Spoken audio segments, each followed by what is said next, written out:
बिस्मिल्लाहिर्रहमानिर्रहीम। जिस एक्सरसाइज 1.6 में हम आ चुके हैं और इसके क्वेश्चन नंबर 1 में ही says that use matrices if possible to solve the following systems of the equations by the matrix inversion method, the Cramer rule. तो फ्रेंड्स, इन्वर्जन मेथड भी हम इसमें दो मेथड्स के ज़रिए हम इन इक्वेशंस को सॉल्व करेंगे। एक तो इन्वर्जन मेथड के रूल से और एक हम इसको सॉल्व करेंगे क्रैमर रूल के थ्रू से। तो फ्रेंड्स, फर्स्ट ऑफ ऑल हम इसको इन्वर्जन मेथड से सॉल्व करते हैं और इक्वेशन के मैट्रिक्स मैंने बना ली हैं 2 -2 3 2। ये मेरा पास मैट्रिक्स ए आ गया और इसके अल्फ़ाबेट्स का मैंने एक मैट्रिक्स बना लिया एक्स वाई, और इसको मैंने एक मैट्रिक्स बना लिया। इसको मैं नेम दे देता हूँ ए एक्स एंड सी। सो मेरे पास इक्वेशन बन गई ए एक्स सी।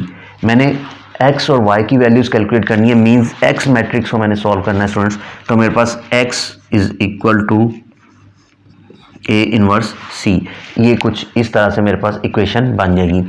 अगर सी मेरे पास अवेलेबल है, ए इनवर्स मुझे कैलकुलेट करना है। तो ए इनवर्स कैलकुलेट करने के लिए मैं सबसे पहले ए डिटर्मिनेंट फाइंड आउट करूंगा। A determinant is equal to 2 3 -2 and 2। Now students, this one multiplied by this one, so 2 multiplied by 2 minus this one multiplied by this one, 3 multiplied by -2, 2 2s the 4, minus into minus plus 2 3s the 6, a determinant is equal to 10। ये students मेरे पास 10 आ गया है। because it is not equal to 0 means it is a non singular matrix, therefore the solution is possible, means हम इसको आगे solve कर सकते हैं। सो अब मैं आगे चलूँगा तो मुझे adjoint of A first of all calculate करना है। So adjoint of A is equal to, adjoint क्या होता है स्टूडेंट्स, इन दोनों की प्लेसेस चेंज हो जाती हैं। ये एंट्री इधर आ जाती है और ये एंट्री इधर आ जाती है, लेकिन क्योंकि इधर दोनों ही एंट्रीज 2 हैं तो हमें शायद फील ना हो कि हमने चेंज की है, but we have replaced these entries from with each other. और स्टूडेंट्स, इनके साइंस चेंज हो जाते हैं। ये माइनस का है, ये प्लस हो जाएगा, और ये प्लस का था, ये माइनस हो जाएगा। ये स्टूडेंट्स मेरे पास एडजॉइंट ऑफ ए आ गया। अब मुझे ए इनवर्स कैलकुलेट करना है। A inverse is equal to 1 over A determinant into adjoint of A.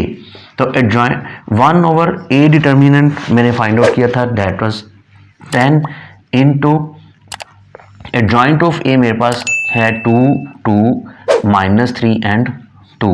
1 over 10 अंदर मल्टीप्लाई हो जाएगा। 1 over 10 into 2, 1 over 10 into 2, 1 over 10 into -3 and 1 over 10 into 2।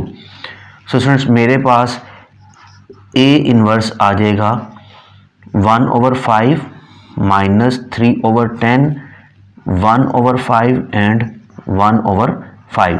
ये स्टूडेंट्स मेरे पास ए इनवर्स आ गया।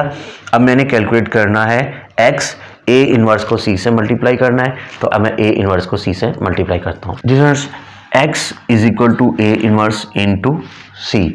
एक्स की जगह भी मैं एक्स और वाई मैट्रिक्स जो था वो लिख लेता हूँ, और ये मेरे पास आ गया। अब मल्टीप्लिकेशन का रूल आप जानते हैं कि this row will be multiplied by with this column in this way, 1 over 5 into 4 plus 1 over 5 into 6. Now this row will be multiplied by with this one, so -3 over 10 into 4 plus 1 over 5 into 6। ये students मेरे पास resultant आएगा। अब देखें इसमें जो कोई कटता है आपस में, 4 over 5 प्लस 6 over 5, 2 5 आ जाएगा, -6 ओवर 5 प्लस 6 ओवर 5। स्टूडेंट्स, ये मेरे पास ऊपर इसका मैं एलसीएम ले लेता हूँ, ये 5 आ जाएगा और ये 4 प्लस 6, ये -6 ओवर 5 प्लस 6 ओवर 5 कैंसिल हो जाएगा, आंसर 0 आ जाएगा। तो स्टूडेंट्स मेरे पास, मैं इसको इधर लिख लेता हूँ, एक्स वाई मैट्रिक्स जो है वो कुछ इस तरह बन जाएगा कि 4 प्लस 6 10 ओवर 5 एंड 0। अभी ये मज़ीद सॉल्व होता है, यह आ जाएगा 2 एंड 0। ये स्टूडेंट्स मेरे पास एक्स एंड वाई मैट्रिक्स आ गया। और हम जानते हैं, देख रहे हैं कि X Y is equal to 0 matrix. It means कि ये दोनों मैट्रिक्स इक्वल हैं, यानी कि इनकी कॉरस्पॉन्डिंग एंट्रीज सेम है। So X becomes 2 and Y becomes 0। So ये मेरा सॉल्यूशन है थ्रू इन्वर्जन मेथड। जी स्टूडेंट्स, अब हम क्वेश्चन नंबर 1 का पार्ट नंबर 1 जो है उसे थ्रू क्रैमर रूल करेंगे। मैट्रिक्स मैंने ऑलरेडी बना लिए हैं, इसको मैं ए का नाम देता हूँ, इसको एक्स का, और इसको मैं सी मैट्रिक्स कह देता हूँ। ठीक है, तो ए मैट्रिक्स का सबसे पहले हम उसी तरह से डिटर्मिनेंट कैलकुलेट करेंगे जैसे हमने इन्वर्जन मेथड में किया था, 2 - 2 3 एंड 2। सो स्टूडेंट्स, जो इसका डिटर्मिनेंट है 2 multiplied by 2 minus 3 multiplied by -2, तो दिस इज़ 4 + 6 = 10। ये स्टूडेंट्स मेरे पास ए डिटर्मिनेंट आ गया। अब स्टूडेंट्स मैंने ए एक्स मैट्रिक्स बनाना है, तो क्रैमर रूल में मैं क्या करता हूँ, इस सी मैट्रिक्स को इस कॉलम के साथ रिप्लेस कर दूंगा ए एक्स बनाने के लिए, यानी 2 3 की जगह पे मैं क्या लिखूंगा 4 6, और ये जो कॉलम है ये अपनी जगह पर एग्जिस्ट करेगा एज इट इज़। सो मेरे पास ये ए एक्स मैट्रिक्स बन जाएगा। अब स्टूडेंट्स मैं ए एक्स की वैल्यू, ए एक्स का डिटर्मिनेंट पहले कैलकुलेट करता हूँ। A X determinant is equal to 4 6 -2 and 2। जी students, 4 multiplied by 2, this one multiplied by this one minus this one multiplied by this one, 6 × -2, 4 2s the 8 plus 12, it is 20। A X determinant मेरे पास आ गया 20। अब मैंने x calculate करना है, तो x की वैल्यू मेरे पास होती है A X determinant divided by determinant a, this is 20/10, so x is equal to 2।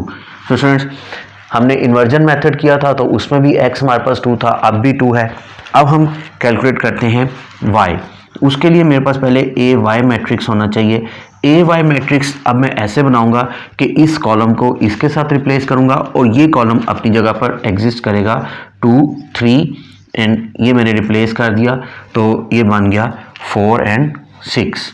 ये मेरे पास स्टूडेंट्स ए वाई मैट्रिक्स आ गया।